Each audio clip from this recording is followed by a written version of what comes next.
You don't allow any mining activity to go on within a band of 500 meters from the shores of the water bodies. And that is where we also get a problem. So most of our chiefs, they know that, oh, this place is a buffer zone. It is not granted to anybody. So you go to the rural area, they will say that this is the land for the chiefs. This is where the galamseyers, both locals and the international galamseyers, cash in to really destroy the water bodies. In terms of environmental pollution, what worries many of us is the water bodies. Because many people still drink from these rivers. So if they are mining upstream, it's going downstream. Wherever they are doing the mining, most of these water bodies are now completely dead. I've seen several rivers and water bodies that now have no life, no fish, nothing. And the long-term effect, we may not be able to tell. But in some areas, the short-term effects are so visible that you will see that within a short period, there's a particular illness within a particular community because they went and drank the water. So now what is happening is that even the rural communities where they didn't have to buy water or bottled water, now most of them are buying, bottled water, bottled and other sachet water because they are afraid to drink from the rivers and water bodies that they formerly would take freely from. There have been several research on the metallic content of rivers and water bodies, and they found that heavy metals are now on the increase. So the impact is enormous.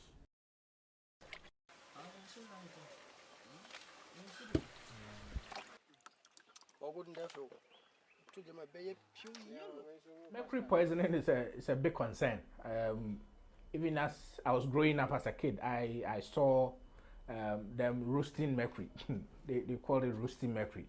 They put it in a pan, and the smoke that come out, they do not wear nose masks, nothing, and they get exposed to these chemicals. I have had a relative of two die from cancer.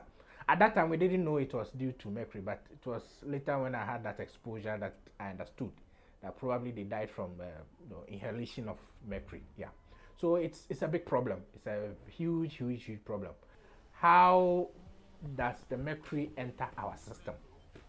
It is supposed to be a banned substance.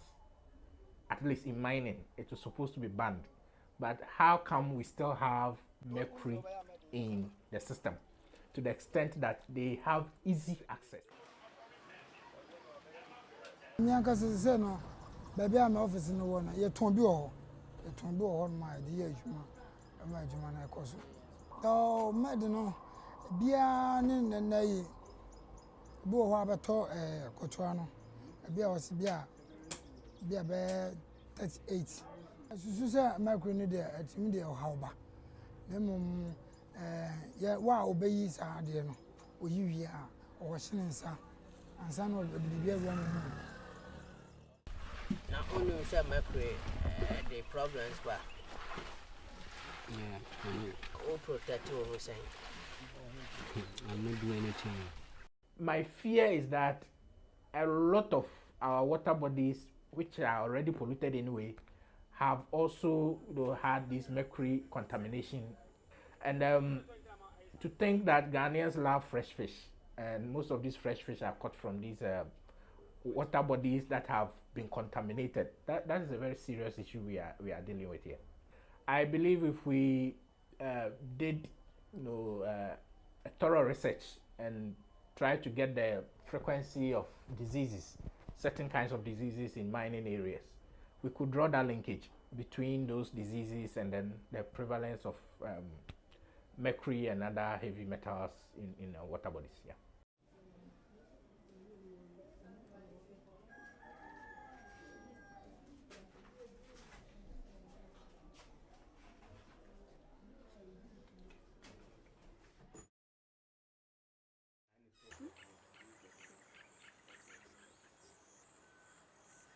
My PhD research is in GIS and remote sensing. So specifically, the topic is to identify landscape elements implicated in Buruli, Osa, endemic regions of Ghana. When you come to Takwa, for example, we have a lot of large-scale mining companies here, but we don't have the disease here. When you move out of Takwa to other communities, like Amansia West District, Upper Benchira West District, we have these diseases there. And those are areas where we have a lot of these galamsey operators operating. And we found out that these places, the processes that they use to extract the minerals are crude. And because nobody regulates them, the chemicals they use to extract the minerals, they are released into water bodies and into the soils, which later goes into the farming areas and the plants and the water that the communities drink. They get infected. They get infected by way of reducing their immune system. And then when anything catches them or they have any fracture, it grows into that, the Buruli ulcer. So I found out that for areas that mining activities are not regulated, that is the areas where we have these diseases most. Small-scale miners are taking over cocoa farms at a very rapid rate. We haven't done any research to establish the figures yet, but I guess it must be a very serious problem, because increasingly we are seeing a lot of cocoa farmers giving up their farms to small-scale miners, and sometimes Chinese. They come and they buy the land very cheaply and they destroy the cocoa farms and then do their mining. So I believe in the next few years, if we were to do some serious research, it will be able to establish that fact that yes, cocoa production will be affected because of the increase in small-scale mining.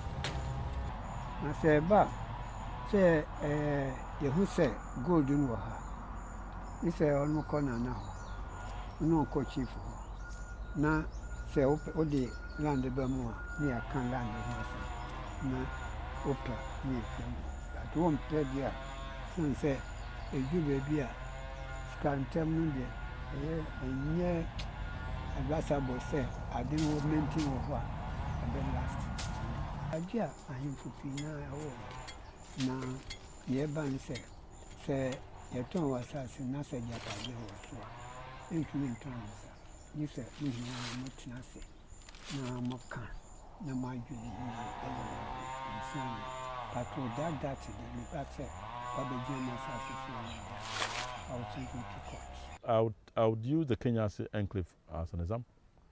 Food security has become a big issue there, because most farmers have lost their land. These have been taken up as concessions. And, well, they don't allow you, they would give you some time to leave the place, especially where they're going to mine. And if about 100 farmers lose their farms, what do you think the implications are for the families themselves and for those who buy food? So food security is a big question when it comes to mining. And I would say that in Kenya, as soon as you have mining coming into a place, cost of living also suddenly jumps up. And for the local people, it is food. So if I have to spend much more money to buy food, then food security becomes an issue. So food security and mining is a big question. And I think more and more food security will become a problem if we are not careful the way mining is being done in the country. Well, so far, I'm yet to see an abandoned small-scale mining land that has been reverted to agricultural land. I'm yet to see one. It's because of the chemicals they use and the nature of the land disturbance. They use these heavy equipments that bring up the part of the soil that is not needed. They dig deep, bring it up, and then basically it's mud. That makes its usage as agricultural land very, very difficult. We need to plant leguminous crops and trees like ticks and other stuff to make it more fertile before it can be used for agriculture. But unfortunately, again, we come back to Minerals Commission and their oversight role over the sector. Nobody is asking them to do so. So they leave, and then they leave the huge pits which gather water. Mosquitoes come in, create malaria is all over the place and all that. So it's a mess. Yeah.